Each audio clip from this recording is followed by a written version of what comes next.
Hi, students, and welcome to Module 2. You guys have been able to get your feet wet, started clinicals, figured out how to navigate around Moodle, and hopefully you guys are ready to dive right into Module 2.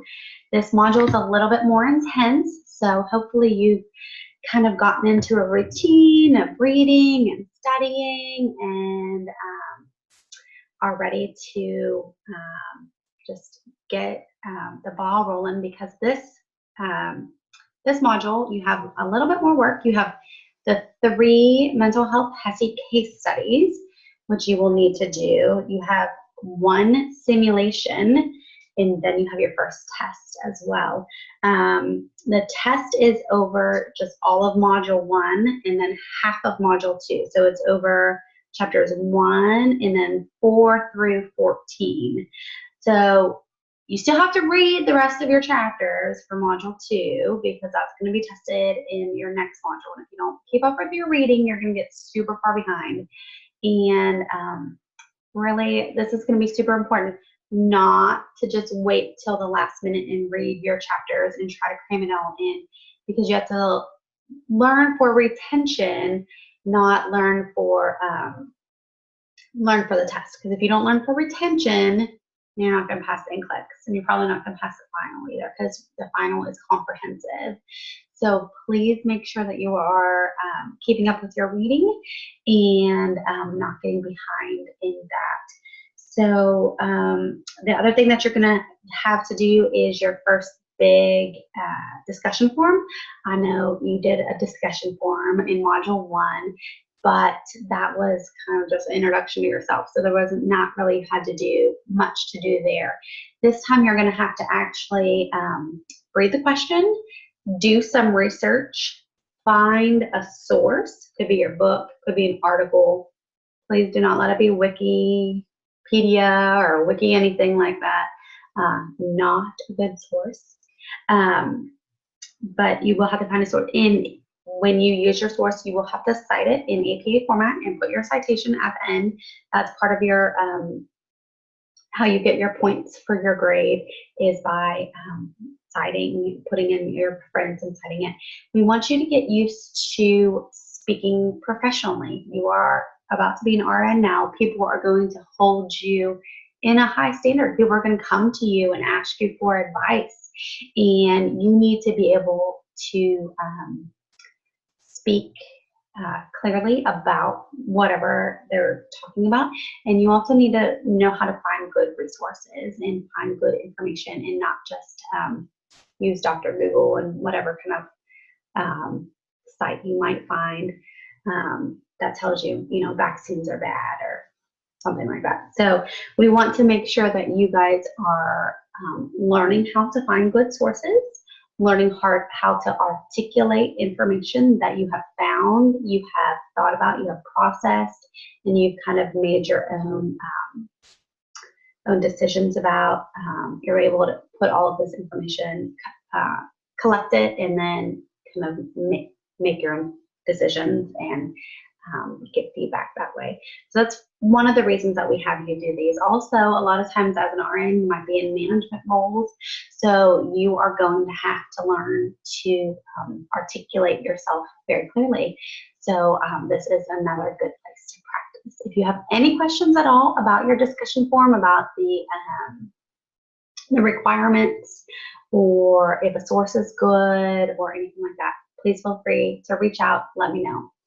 Also, another big thing is your clinical assignments. Those are actually papers pretty much for this semester, or this portion of the semester.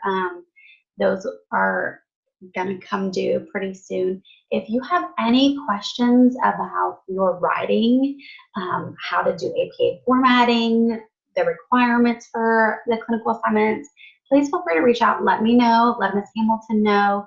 We would be more than happy to help you with those assignments. I'm very happy. A few days in advance, if you want to send me something, say, Ms. Paget, did I write this clearly? Am I getting all the points. Now, I'm not going to grade it twice. I'm not going to grade it 2 days before it's due and again when it is due. But if you have specific questions or just want me to review a certain section or even just review the first couple sections and then give you some feedback, more than happy to do that, especially this first assignment. I know for some of you, you've been out of school for quite some time, or maybe your LPN program did not require papers. So this is new to you, and or maybe it's not new and you just are not sure about APA formatting. You always did MLA formatting. So feel free to reach out. Please let us know at any time. Yeah, I think that's all. The test, I know probably you guys are getting a little bit nervous about that. There will be 75 questions. You will have 90 minutes, an hour and a half to answer those. It opens September 9th at 9 a.m. and it will close on September 16th at 5 p.m. You might have had friends that did this program last semester and the test didn't close till like midnight or something like that. That has changed. It closes at 5 p.m. The reason is because people were waiting until Monday night, the last day that it was open, so like September 16th. They were scheduling their test for 10:30 at night, and then they were having problems getting logged onto the system. They were having problems with their webcam, something like that, and then they timed out. And then it's midnight and I'm getting phone calls at 12:30 at night and I'm having to go in and reopen the test or open it up the next day. We are not doing that anymore. That was ridiculous. And also, please just don't wait till the last minute to take your test. There's no reason when you have 7 days that you're waiting until an hour before the test closes to start. Just don't do it. Because especially if you are using ProctorU, something is going to go wrong. It always does when you wait for the last minute. If you do it the first day, for whatever reason, everything always works because, you know, Murphy's Law. So please don't wait till the last minute. If you have any questions about signing up for ProctorU, if you have any questions about making an appointment at this testing center or taking your test at Altus or Lawton or Elk City, or if you have found your own place to test, if you found a testing center in your area, you've reached out to your local library or high school, those places sometimes do it. I would encourage you to do that. It's a great place to do a test and then it's free.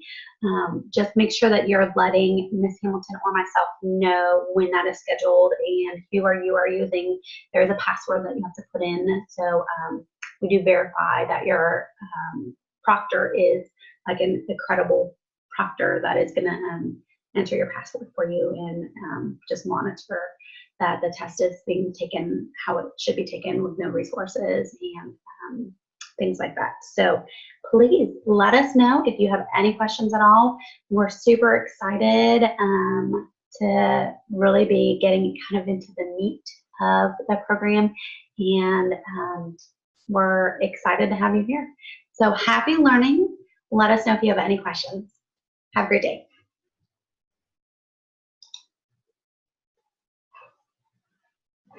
Oh, and I did not stop that correctly. Okay, look at that little island. That was my little girl. She heard me end the video and was like, hey, I can pop in here. You can come back, say hi. Wave to the video. Happy learning, guys. Bye.